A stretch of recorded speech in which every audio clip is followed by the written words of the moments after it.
अस्सलाम वालेकुम वरहमतुल्लाहि वबरकातुहू।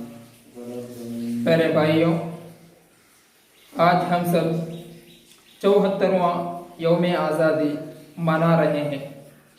हमारा ये हिंदुस्तान 15 अगस्त 1947 को आज़ाद हुआ।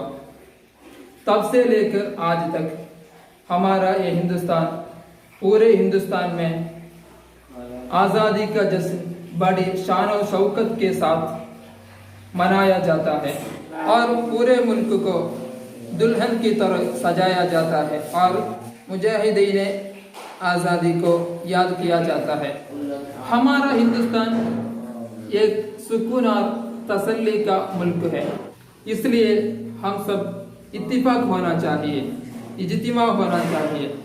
हम सब ये हिंदुस्तान में बहुत खुशी से जिंदगी करना चाहिए, बहुत खुशी से ये हिंदुस्तान में जिंदगी करने के अल्लाह ताला हमको तौफीक अता फरमाए।